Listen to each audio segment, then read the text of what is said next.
Report कर रहे हैं कराची से bureau chief Zafar Ahmed Siddiqui. Interview बराए पाकिस्तान पीपल्स पार्टी के सीनियर तरीन रहनुमा बरकतुल्लाह सिद्दीकी ने मुख्तलिफ रहनुमा से मुलाकात की और शाह फैसल कॉलोनी के बारे में बात की, क्योंकि शाह फैसल कॉलोनी में बरकतुल्लाह सिद्दीकी साहब की रहाइश है और वो देखते आ रहे हैं कि शाह फैसल कॉलोनी बहुत अच्छा था। मुख्तलिफ सियासी रहनुमा ने अपनी अना की खातिर शाह फैसल कॉलोनी को ख़राब कर दिया है। लैंड माफिया का राज फैला हुआ है। तमाम पार्क ठेके पर दे दिए गए हैं। तमाम रोड गलियाँ टूटी हुई हैं। उन्होंने हदायत की कि PSA के सदर से कि शाह फैसल कॉलोनी को अपने फंड से सही करें ताकि आवाम को सहूलत आए।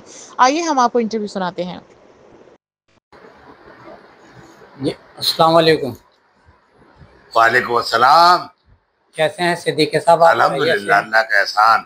माशाल्लाह। अभी आपने एक विज़िट किया था, कुछ मुलाकातें की हैं, उनके बारे में आप क्या बताएंगे? बताइए। वो मैंने 3-4 दिन से मुलाकातें बहुत की हैं अल्हम्दुलिल्लाह। राशिद रब्बानी मरहूम साहब की बरसी थी, तो उसमें वक़ार मेहदी साहब हमारे जनरल सेक्रेटरी थे और उनका बेटा अब्बास था, और उसी जगह पर हमारे नौमान शेख साहब थे जो सेक्रेटरी तलाश सिंध हैं। उसी महफिल में MPA बहुत सारे थे, मगर आसिफ खान केवाड़ी वाले और मोहम्मद यूसुफ बलोच साहब, सारे नाम तो मैं नहीं गिनवा सकता आपको। तो उसमें मुझे मेरी मुलाकात हुई थी। उसमें लाला रहीम थे जो कि चेयरमैन थे, और वहाँ एक चेयरमैन थे हमारे फरहान गनी साहब जो सईद गनी साहब के भाई हैं, उनसे भी मुलाकात हुई। उसमें बहुत ज़्यादा लोगों से मुलाकात हो गई थी, ज़्यादा। वो तस्वीरें इंशाअल्लाह आपके पास चल जाएंगी। और उसी के अंदर मेरी मुलाकात उनसे हो गई थी, जावेद नागौरी साहब से। उसी में मेरे अंदर मुलाकात हो गई थी उनसे। अपना क्या जो अरूबा रब्बानी है, उनकी बेटी हैं राशिद रब्बानी साहब की, उनसे हो गई थी। चले, ये तो उस दिन की मुलाकात थी। उसके बाद मेरे घर 3 दिन पहले आए थे जनरल सेक्रेटरी हमारे इलाके PS के, वो सरदार अख्तर बलोच साहब।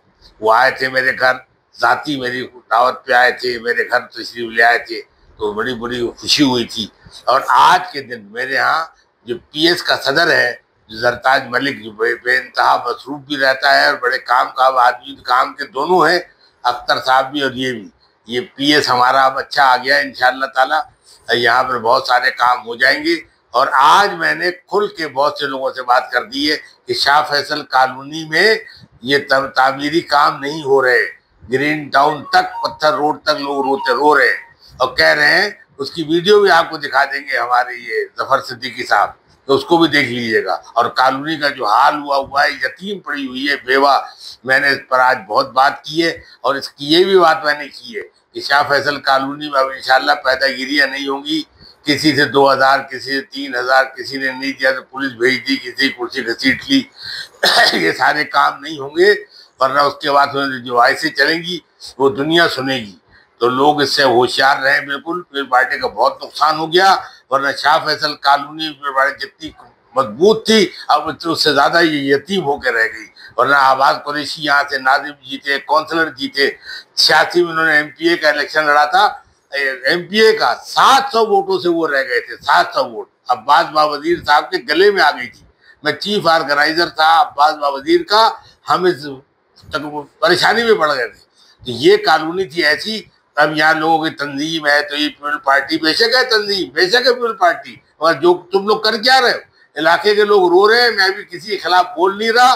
किसी दिन मेरा सर तपा तो मैं इतनी वाइसे डाल दूंगा कि लोगों को होश हो जाएंगे, होश उड़ जाएंगे। मैं नहीं डालता, मैं नहीं कह रहा।